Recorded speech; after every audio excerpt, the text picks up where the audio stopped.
Kalau tuan-tuan perasan, pada tahun 2018 kita telah menangkap, bukan kita, bukan saya, penguatkuasa telah menangkap ada satu pesta gay di Bangi. Bangi ni kawasan orang Melayu tau. Bangi ni kira kawasan penempatan orang Melayu antara yang teramai, Bangi dengan Shah Alam. Tapi bila dah ada pesta gay, tuan-tuan boleh bayangkan macam mana keadaan yang mana majoriti orangnya adalah Muslim, tapi bagaimana boleh dapat pesta gay ni tadi dilaksana ataupun dianjurkan di Bangi. Pada tahun 2019, kumpulan ni didakwa.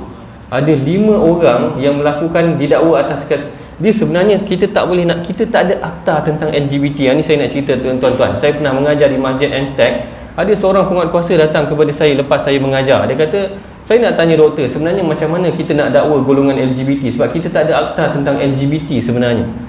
Jadi sebab tu kalau tuan-tuan perasan, pegawai penguatkuasa dia akan tunggu sehingga orang tu buat, kerana dia hanya boleh menangkap kalau dia bogel, dia bogel lah. Kalau macam yang gay ni mungkin bogel lah. Kerana kat situ yang dia boleh dakwa atas kesalahan, maknanya tidak berlaku sopan. Macam tu je. Tidak berlaku sopan, dia tak boleh. Kita tidak ada, kalau tak silap saya lah, yang ni yang saya dimaklumkan. Jadi memang dia akan tunggu tu sehinggalah pada pendakwaan ataupun pada isu ni pada November 2019, hakim sendiri marah. Kalau tuan-tuan tengok, kamu dah kahwin, dah ada isteri, tapi buat perkara begini, kamu khianat keluarga kamu. Berarti situasi ni ataupun fenomena ni bukan melanda orang muda sahaja yang bujang. Yang kita bimbang ni para suami sendiri boleh terjebak. Yang kita bimbang para suami sendiri boleh terjebak. Apa yang menyedihkan adalah bila mana ada golongan yang mempertahankan isu ni. Ada solidariti yang diberikan mempertahankan hak gay di mahkamah syariah ni. I am in Syariah High Court right now giving support to 5 gay men that were just sentenced to 6 months of imprisonment ni tadi. Akan ada golongan yang cuba mempertahankan hak kumpulan gay ni tadi. Tak apalah dia mempertahankan barangkali atas perjuangan, bukan tak apa pun, maksud saya maknanya heran dia orang mempertahankan hak gay ni. Tetapi yang lebih membimbangkan saya, ini tak paling selingan, ni sisters juga pun kacau. Nanti tuan-tuan tengok sampai satu tahap dia berarak untuk ni tahun lepas juga berarak untuk mempertahankan hak diorang atas nama hak peribadi diorang, hak kehendak peribadi diorang. Apa yang lebih membimbangkan adalah bagaimana mereka berhujah. Yang ni saya nak bawa pada tuan-tuan sebenarnya. Pengujahan golongan ini adalah berdasarkan Quran sendiri. Pada dia asas yang pertama, Quran tidak melarang percintaan sejenis. Quran tidak melarang percintaan sejenis. Idea ni dibawa oleh Irsyad Manji. Kita pernah bawa, bukan kita lah, maksud bila saya cakap kita ni orang Malaysia bukan saya yang bawa masuk. Ada orang pernah bawa masuk Irsyad Manji ni untuk dibedah buku dia ataupun diberikan penerangan tentang macam mana penghujahan yang dia bawa. Pada dia kata, the Quran says God breathed life in a single soul.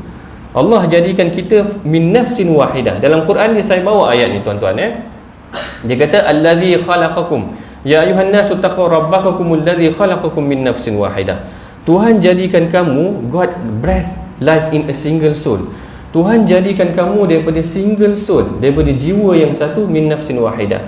Wa ja'ala minha zawjaha, dan created its spouse. Tuhan jadikan kita pasangan. What genders are the soul and the spouse? The Quran is silent.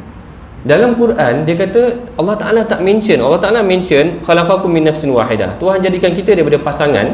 Wa ja'ala minha zawjaha, Tuhan jadikan kita daripada jiwa yang satu. Tuhan jadikan kita pasangan. Tapi apa ataupun siapa pasangan kita, Tuhan tak mention dalam Quran. Jadi kalau pasangan saya, kalau saya minat lelaki, barangkali pasangan saya lelaki, kerana Allah Ta'ala tak mention dalam Quran pasangan saya. Dia mengejar macam tu.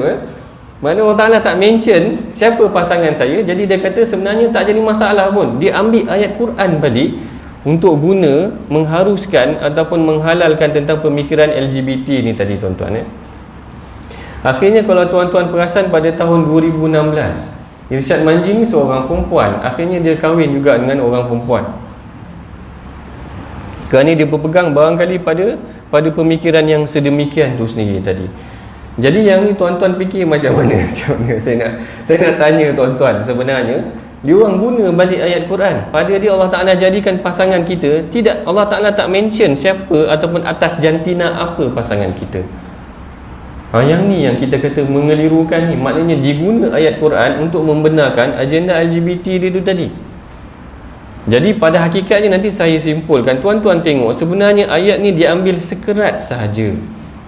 Kalau tuan-tuan baca habis ayat ni, Allah Ta'ala kata khalaqakum min nafsin wahidah. Tuhan jadikan kamu daripada jiwa yang satu. Wa khalaqa minha zawjaha, dan Tuhan jadikan kita pasangan. Memang Allah Ta'ala tak mention pasangan kita lelaki ataupun perempuan. Tapi lepas tu Allah Ta'ala sebut wabatha minhuma rijalan katsiran wa nisaa, dan daripada pasangan tadi Allah Ta'ala kembangkan kepada lelaki dan perempuan. Secara fitrahnya, kalau lelaki kahwin dengan lelaki boleh dapat anak, tuan-tuan. Tak boleh dapat anak. Dia tak kena pun dengan ayat yang digunakan sebagai hujah tu tadi. Hujah tu hanya diambil sekerat, di-frame dalam satu framework supaya kita faham begitu. Kemudian kita rasakan sebenarnya tak salah pun begitu, sedangkan ayat tu tak diambil secara habis pun. Secara hakikat ke, kalau kita tengok sampai ayat tu habis, berarti Allah Ta'ala kata memang Allah Ta'ala akan biarkan daripada pasangan tu kepada anak lelaki dan anak perempuan. Kalaulah lelaki kahwin dengan lelaki, secara fitrahnya memang tak boleh dapat anak pun. Walaupun sekarang ni macam-macam teknologi untuk develop lelaki kahwin dengan lelaki dapat anak kalau tuan-tuan tengok kat barat. Tetapi secara fitrahnya dia tak berlaku begitu. Ini kebimbangan kita. Sebenarnya penghujahan mereka ni semakin lama semakin kreatif. Tuan-tuan tengok nanti banyak lagi penghujahan yang dia bawa tu tadi. Ini yang salah satu yang biasanya. Hakikatnya kronologi buku Irsyad Manji ni dibawa awal dah. Kalau saya tengok daripada 2011 lagi, idea ataupun usaha untuk memahamkan masyarakat tentang pemikiran sebegini dah dibawa awal dah.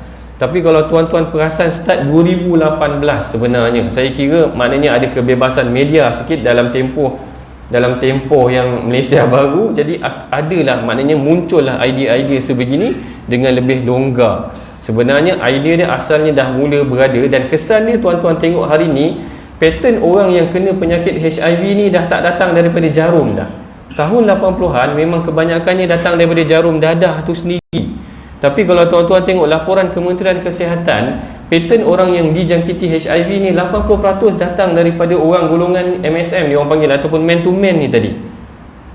Hati-hati tuan-tuan. Saya bagi nasihat ni, ramai budak usim kan ni, saya kira budak usim kena ambil perhatian jugalah. Even yang dah kahwin pun ambil perhatian juga. Sebab tadi kita tengok yang kena tangkap pun dah kahwin pun ada kan. Jangan main-main tuan-tuan. Nanti dia berhujang dengan Al-Quran pula, kata oh tak larang. Macam ni penting kita Itu yang pertamanya, penggunaan ayat Quran tu sendiri.